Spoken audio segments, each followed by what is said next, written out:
le billet, donc on parlera de chronique aujourd'hui.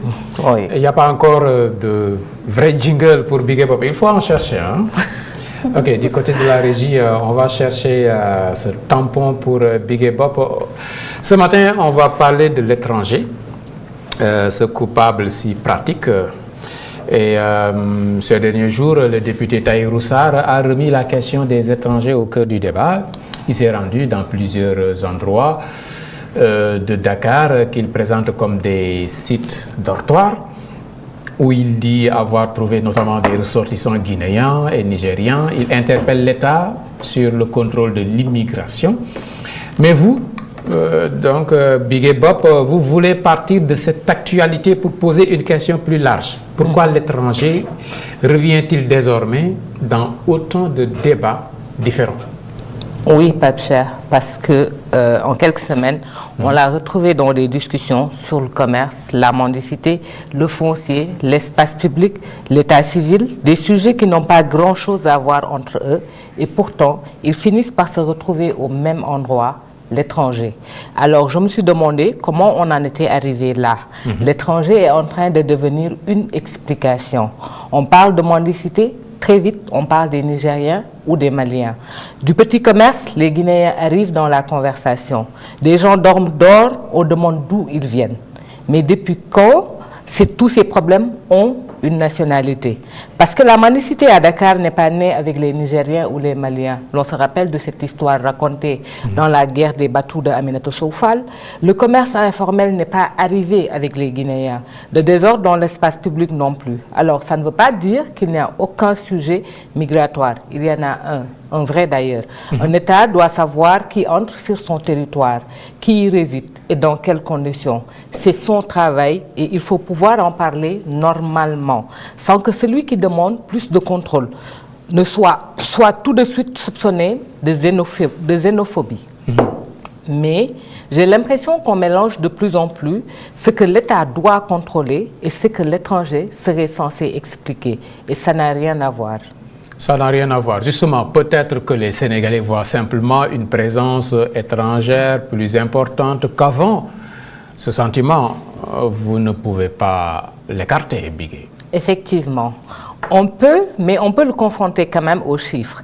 Le dernier recensement de l'ANSD dénombre un peu plus de 207 000 étrangers pour une population de plus de 18 millions de Sénégalais. On est autour de 1,1%. Les Guinéens constituent la première communauté étrangère. Ça, c'est la photographie nationale. Mais elle a ses limites quand même. Parce qu'on peut être très minoritaire à l'échelle du pays et très présent dans un quartier, dans un métier, dans une zone précise. Quelqu'un peut donc sincèrement avoir le sentiment que son environnement a changé. C'est même pour ça que les données sont importantes. Si une communauté est particulièrement présente dans une activité, mesurons cette présence. Si elle augmente, regardons à quel rythme. Mais entre ce que je vois depuis ma fenêtre et ce qui se passe dans tout un pays, il y a une distance. Et en politique, cette distance peut faire beaucoup de dégâts quand personne ne prend la peine de la mesurer. Mais cette difficulté à mesurer ne révèle-t-elle pas aussi une faiblesse de l'État, simplement? Est-ce qu'on sait réellement qui entre, qui s'installe et qui est en situation régulière? La question est légitime et elle devrait d'ailleurs sans doute occuper une place bien plus grande dans le débat. Une politique migratoire ne se limite pas à la frontière. Il faut aussi une administration qui arrive à suivre les entrées, les séjours, les titres délivrés, les régularisations, les situations irrégulières. La CEDEAO organise la libre circulation, mais elle n'a pas pour autant supprimé les règles. Si le Sénégal estime que ces dispositifs ne permettent plus de gérer correctement les mouvements des populations, c'est là que le débat politique doit se faire, dans la loi, dans les procédures, dans les moyens donnés aux services compétents. C'est beaucoup moins spectaculaire qu'une vidéo tournée dans la rue. C'est là que se trouve la vraie réponse d'un État. Alors, Big Bop, à quel moment, selon vous, est-ce qu'on quitte ce débat légitime sur l'immigration? Quand la discussion, elle, change d'échelle. Il y a eu récemment des propos et des appels visant directement des ressortissants guinéens. Le député Mbaye Dione avait d'ailleurs interpellé le gouvernement après des menaces de nettoyage contre cette communauté. Là, quelque chose bascule. On n'est plus dans le débat politique sur une politique publique, mais on désigne des gens à cause de leur origine. Et cette ligne-là, il faut la tracer, justement pour qu'on puisse continuer à parler librement d'immigration.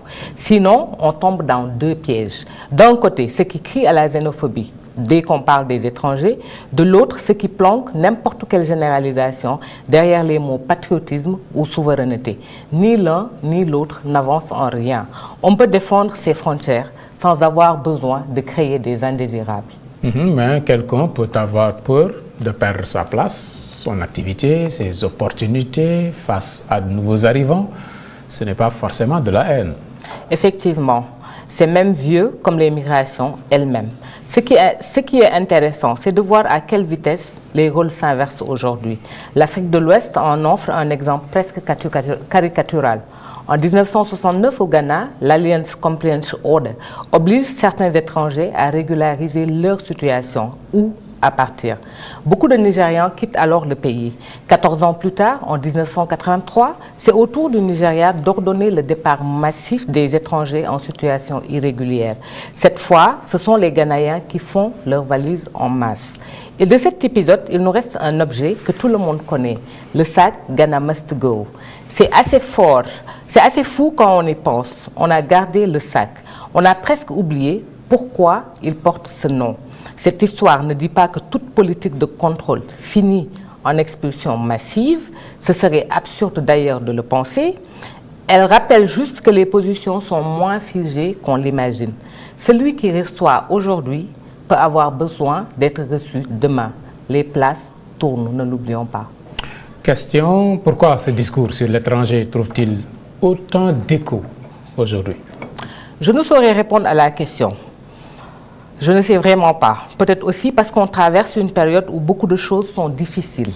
Trouver un travail, gagner correctement sa vie, tenir un petit commerce.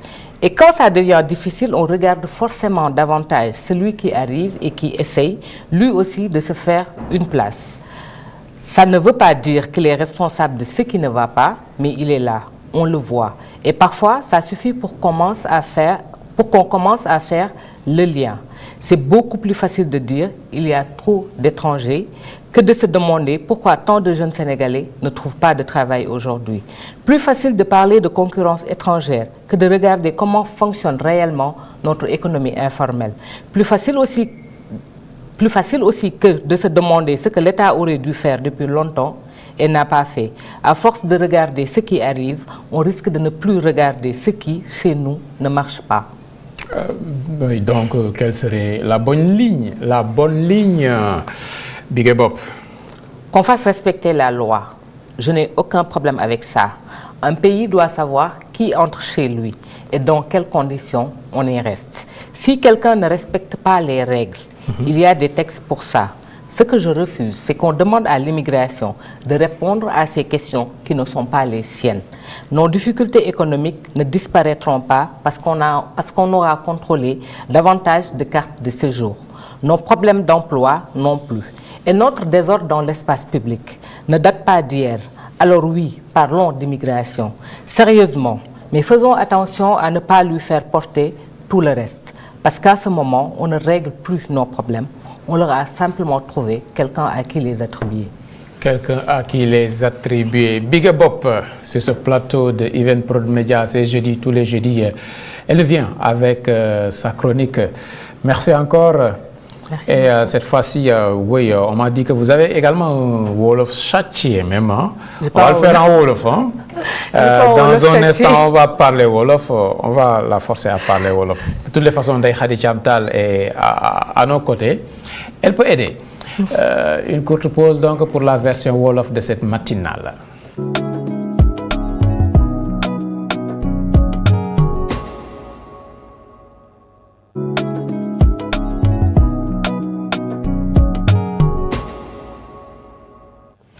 jërë ngeen jëf ci topp bi ngeen di topp programme bu Even Prod Media tey la alxames kon fukki fan ak ñett ci weeru août Ndeye Khady Thiam Tall no mbaɗɗa jam tan aɗa selli mawɗum ok Bigué Bob naafiyo Amen. Amen.